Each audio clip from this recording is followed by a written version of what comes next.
Uma vez mais, boa noite. No ar, mais uma edição do Jornal 10. Seja bem-vindo. Hoje é dia das eleições nos Estados Unidos da América. É a 58ª eleição presidencial que oficialmente elege o presidente e o vice-presidente dos Estados Unidos. Donald Trump e Hillary Clinton já votaram e o mundo está à espera do resultado final destas eleições. Esta é a notícia que está a marcar a atualidade internacional. Mais adiante neste jornal iremos conferir outros detalhes desta terça-feira de eleições.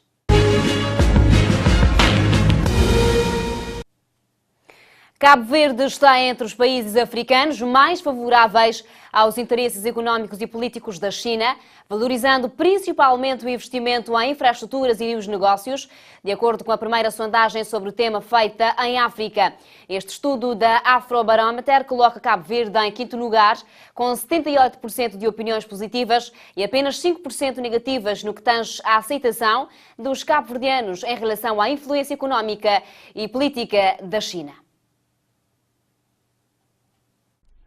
Conforme anunciou o Jornal da Semana, na sua versão online, Moçambique surge acima da média, com 65% de opiniões positivas e 9% de negativas. No terceiro país de língua portuguesa, incluído no Estado, São Tomé e Príncipe, o saldo de opiniões também é altamente favorável, menos 53% positivas e 6% negativas. Ainda segundo o estudo, a maioria dos países africanos valoriza ajuda ao desenvolvimento prestada pela China e vê a sua influência como mais compensadora do que prejudicial às perspectivas do desenvolvimento dos respectivos países. No caso de Moçambique, de acordo com o estudo, 68% dos entrevistados identificam uma influência significativa da China e 11% reduzida, resultados superiores aos registados em São Tomé e Príncipe, o último nesta classificação, com 17%, apontando para uma reduzida influência e 43% em sentido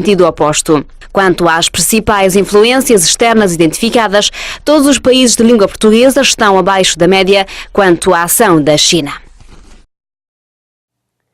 O presidente internacional do racionalismo cristão, Gilberto Silva, está em Cabo Verde no âmbito das comemorações dos 105 anos da presença desta instituição no nosso país e foi hoje recebido pelo presidente Jorge Carlos Fonseca e revelou-se satisfeito pelo facto de Jorge Carlos Fonseca reconhecer o contributo da sua instituição na educação cívica em Cabo Verde.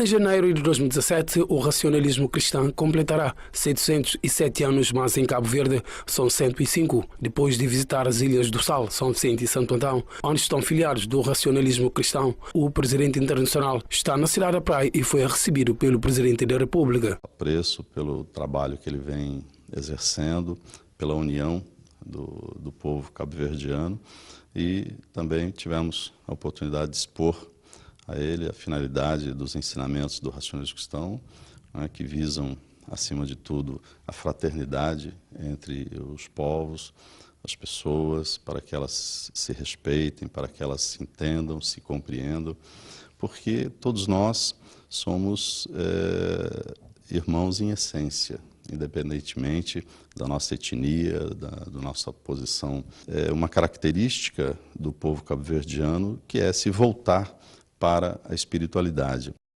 Na ótica de Gilberto Silva, os princípios da doutrina do racionalismo cristão baseiam-se em dois pilares, força e matéria. O racionalismo cristão no país, segundo o presidente, tem feito um trabalho meritório junto dos jovens e, por isso, avalia positivamente o balanço da missão no nosso arquipélago. A criminalidade, observa, tem aumentado em Cabo Verde, mas a doutrina tem trabalhado nesse aspecto.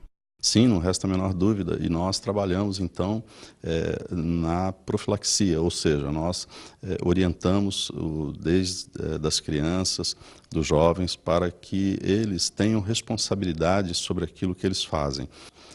Não existem perdões, não existem castigos, e o ser humano é responsável pela sua atividade. Isso faz com que o jovem, ele esclarecido pelo racionalismo cristão, ele não se desvia do caminho da conduta moral e, portanto, ele não se deixa levar pelos vícios, porque, em geral, a criminalidade está ligada a vícios.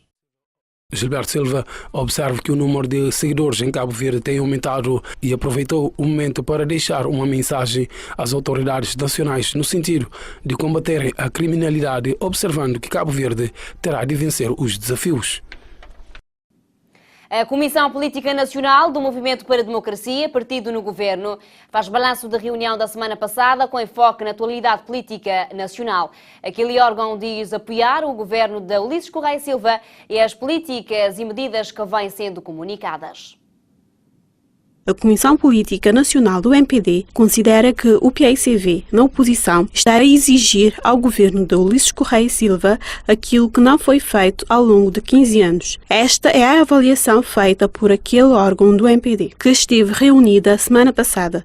Luís Leite é porta-voz da reunião. Passados pouco mais de 5 meses da data em que foram facultados ao novo governo da República todos os instrumentos legais para governar, e desta forma cumprir os compromissos assumidos perante a nação cabo-verdiana para a legislatura 2016-2021, o principal partido da oposição, exigindo tudo aos outros, o que não fez durante os longos 15 anos em que esteve no poder, revela que continua sem norte, completamente à deriva e totalmente submerso nas contradições, incoerências e lutas internas.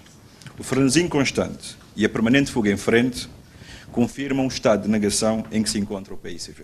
Para este dirigente, enquanto o governo anuncia medidas para resolver problemas de segurança e outras questões, a liderança do PAICV discute salários de gestores públicos. A liderança do PAICV tenta entreter os seus militantes, ou pelo menos parte deles, discutindo salários de gestores públicos e criticando o concurso de logotipos, para desviar a atenção dos seus problemas internos. Ou, quando a economia começa a dar sinais de retoma e os índices de confiança parecem convergir com as medidas positivas constantes do Orçamento de Estado para 2017, este mesmo partido continua no seu frenesim de sucessivas conferências de imprensa, sequer se importando em se expor ao ridículo, na tentativa vã de iludir os cabo-verdianos. Neste sentido, e no atual contexto político, económico e social, marcado por muitos e complexos desafios, a Comissão Política Nacional do MPD diz apoiar o governo de Ulisses Correia Silva e as políticas e medidas que vêm sendo comunicadas. A Comissão Política Nacional do partido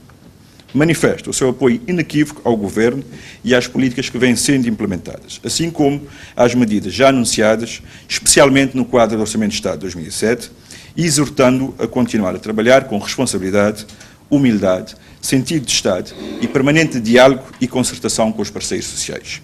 Insta o Governo e o grupo parlamentar que o sustenta a se manterem firmes nas reformas e medidas que se impõem, visando a melhoria da condição de vida das pessoas e o desenvolvimento de Cabo Verde, como somatório das ilhas. Sobre a subida das tarifas da eletricidade e água, bem como a taxa do transporte marítimo possível de aumento nos próximos dias, o dirigente do MPD diz que o seu partido está do lado dos cabo-verdianos, mas observa que a medida vem de uma agência de regulação e não do governo. Uma delegação da Assembleia Nacional de Moçambique está em Cabo Verde e ontem foi recebida pelo presidente do Parlamento cabo-verdiano, Jorge Santos. O chefe daquela missão revelou estar no nosso país para conhecer a experiência nacional em matéria da plenária. Chegaram para beber da experiência do nosso país em matéria da governação eletrónica. A Assembleia Nacional de Cabo Verde, toda informatizada, é bem avançada em relação aos demais países da CPLP e até dos outros pontos do continente africano. A delegação parlamentar de Moçambique foi esta manhã conhecer o funcionamento da Assembleia Nacional, que está a funcionar em instalações provisórias. É que Moçambique criou um conselho de administração da sua Assembleia que tem a tarefa de arrumar a casa mãe das leis. Incidimos a nossa preocupação com o funcionamento das plenárias, como é o caso da presença da parte da imprensa a nível das nossas plenárias, a digitação do próprio processo a nível de plenária, como é o caso da contagem de votos, o sistema, portanto, de votação eletrónica, o sistema de som a nível da sala. Portanto, são questões que, entre outras, nos preocupam nesta deslocação que nós viemos para cá. O sistema de votação eletrónica estava em vigor no Parlamento moçambicano, mas deixou de funcionar e para o seu novo input, há que acompanhar o desenvolvimento eletrónico. A contagem do tempo por meio eletrónico durante a sessão é outra preocupação. António José Amélia vai ainda mais longe. O uso do sistema digitalizado, por exemplo, na passagem daquilo que são propostas de lei e outras informações aos parlamentares, o que traduzir-se-ia, por exemplo, na poupança daquilo que são os gastos, por exemplo, com a utilização de um papel físico, onde seriam obrigados a levar volumes elevados, por exemplo, deste material. Nós viemos para trabalhar aqui com o Parlamento cabo-verdiano, essencialmente, na busca de tudo aquilo que seja possível recolher no quadro tanto da experiência que nós precisamos para enriquecer e fortalecer o nosso Parlamento moçambicano. Sobre a situação política no seu país, o deputado moçambicano fugiu do assunto, alegando não estar autorizado para falar da questão. Diz que irá aproveitar a visita para saudar o Presidente da República pela sua reeleição. No nosso país vai aproveitar para visitar várias instituições do Estado e algumas obras como a barragem de Poilão. Hoje é dia de opiniões fortes. Danilson Ramos Andrade é o nosso convidado para fazer opinião às terças-feiras. Vamos conferir os assuntos que ele propõe falar. Opiniões fortes. As opiniões fazem-se na TIVER. Boa noite, caros telespectadores da TIVER. Hoje nós estamos aqui mais uma vez neste espaço Opiniões Fortes. E queria então dar-vos as boas-vindas e dizer também que esta é a minha estreia como comentador de televisão e espero que tragam também as vossas críticas e sugestões para que de facto este espaço seja um espaço de opiniões fortes com também a interação dos que estão aí em casa a assistir-nos. Nós hoje não poderíamos deixar de debruçar-nos sobre as eleições dos Estados Unidos. Estamos a poucas horas de conhecer o vencedor das eleições e ainda paira a grande dúvida sobre o vencedor destas eleições. O Trump, e para a surpresa de todos, foi eleito o representante dos republicanos. Todos pensavam que Hillary tivesse quase que um acesso direto à vitória, que estas eleições seriam uma espécie de passeio fácil para Hillary Clinton, mas o que se veio a provar é que, de facto, o candidato Donald Trump deu muita luta e está a dar muito que fazer aos democratas. Para nós, é claro que umas eleições num dia útil da semana parece uma coisa um tanto quanto estranha. No entanto, num dos guias lançados na internet sobre as eleições dos Estados Unidos, explica de facto o verdadeiro motivo das eleições serem a terça, desde 1845, que se adotou então este modo de fazer as eleições por causa, primeiramente, dos estados que antes faziam as eleições cada um no seu dia e depois então teve-se de recorrer a este modo, de modo que todos votassem no mesmo dia para que as eleições não fossem um bocado influenciadas pelos outros estados que já tinham tido os resultados anteriores e ainda devido também à presença dos católicos que não iam votar aos domingos e a grande presença dos judeus nos Estados Unidos, que, como sabemos, respeitam o Shabat. Muitos falam da escolha entre o mal menor. Mas mais do que falar de um mal menor, talvez seria interessante falar da escolha entre dois reprovados, porque de facto a sensação que se tem é que os americanos não gostam de nenhum dos dois. Por um lado, nós temos os que não querem que Hillary vença as eleições, por ela estar associada também à cena política mundial, à breve cena política mundial. Ela assumiu constantemente papéis importantes na cena política dos Estados Unidos e não só. Vê-se o caso dos e-mails onde o FBI também parecia não poder ou não conseguir resistir à pressão republicana e dos tantos adoradores de Donald Trump. E, por outro lado, nós temos os que também fazem essa barricada para que Donald Trump não vença, porque vem nele um demagogo que se aproveita então do descontentamento do povo, isso mesmo, um populista que se aproveita do descontentamento do povo e do mal-estar geral, então para se assumir e se afirmar na cena política nos Estados Unidos. De tudo o que nós já vimos, de tudo o que nós já ouvimos durante estas campanhas, fica claro que o grande protagonista nestas eleições dos Estados Unidos é claramente a indecisão, a incerteza. Estamos a poucas horas e ainda nós não sabemos. O que nos resta augurar é que, de facto, tudo corra da melhor forma para que os Estados Unidos continuem, já que nós sabemos que os Estados Unidos, estamos conscientes do papel fundamental e essencial que os Estados Unidos têm na cena política mundial. Um outro assunto que mereceu destaque nestes dias e que também chamou a nossa atenção foi o julgamento do caso Monchota. Feita a condenação do réu, para alguns parece tudo terminado. Entretanto, acho que para a maioria dos cabo-verdianos que têm acompanhado o desenrolar deste caso com muita atenção, pairam ainda algumas dúvidas, algumas incertezas sobre o que realmente aconteceu, já que nós não tivemos, segundo eu, respostas satisfatórias. Será que tudo se resume a um parecer psiquiátrico? Como explicar que uma pessoa que supostamente nem sabe conduzir tenha conseguido trazer um veículo desde Monchota, passando por todas aquelas estradas perigosas?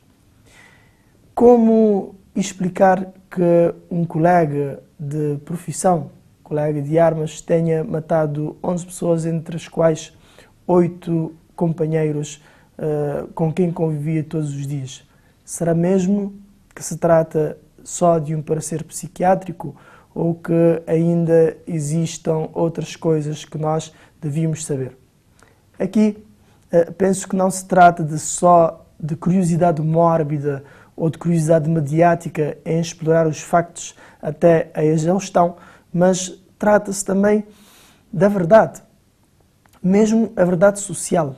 Às vezes a verdade dói, nós corremos o perigo até de ferir certas sensibilidades, mas acho que um maior rigor no tratamento dos dados e das informações poderia levar-nos a algumas conclusões, já que às vezes o que transparece deste processo e daquilo que aconteceu é que tenha sido de facto um esquema bem montado. Por quem não se sabe e porquê não se sabe.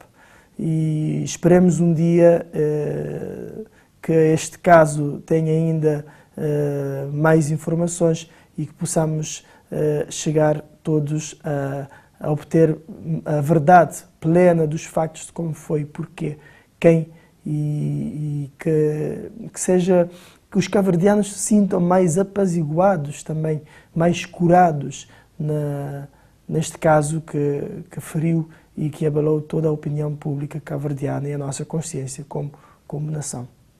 Também um outro assunto que tem marcado estes dias é a crescente divisão e as desavenças dentro do PAI. Ora, as recentes eleições deixaram um rastro de desunião dentro do partido, isso é inegável e está à vista de todos. Toda essa agitação que está dentro do partido são os próprios militantes que se manifestam e que exigem exigem melhores condições, exigem maior diálogo, exigem maior possibilidade de fazerem parte e de tomar parte nas decisões do partido. Ora, todas estas escolhas não consensuais e também o desgaste normal dos 15 anos de governação deixaram estas fraturas que se sentem hoje e que estão, como dizia há bocado, à vista de todos. Reuniu-se o Conselho Nacional e tudo parecia indicar para a harmonia dentro do partido outra vez. Reiterou-se a confiança na líder Janira Ofra Almada, apontou-se a necessidade de seguir outros caminhos na maneira de estar e de fazer política, mas, no entanto, logo a seguir tivemos o manifesto de alguns militantes e indicava para vozes discordantes e ainda muito mais profundas do que aquilo que se pensava. Ora,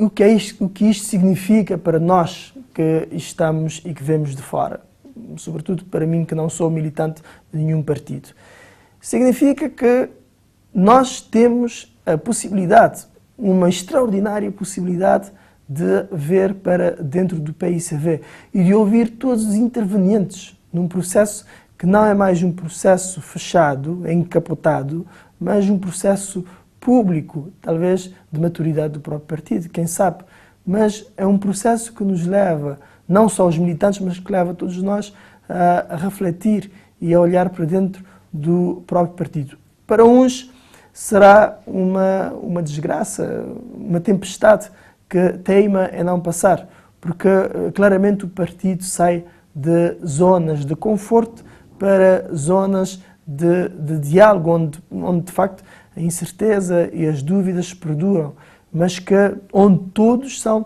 chamados a dar o seu contributo.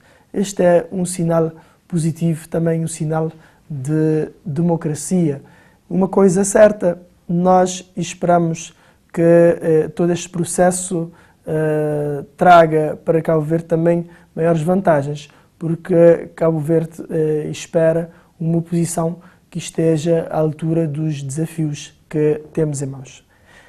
Termino por aqui e espero contar convosco na próxima edição aqui do programa e Opiniões Fortes, neste mesmo horário. Opiniões Fortes. As opiniões fazem-se na TIVER. Fazemos agora um giro pelo nosso continente africano, as manchetes África para conferir.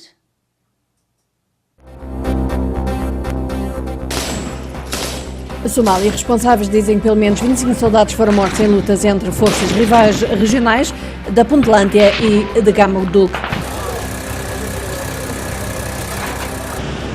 A Serra Leoa, com 3 minutos de silêncio, a nação observa um ano desde que foi declarada livre do ébola. A Sudão do Sul, fãs de futebol disparam sobre pessoas que assistiam a um jogo em bar em Juba, mataram pelo menos 13. A República Centro-Africana reabre o posto alfandegário perto de Bangui, que tinha sido encerrado há 3 anos, em mais um sinal de que a paz está a regressar ao país.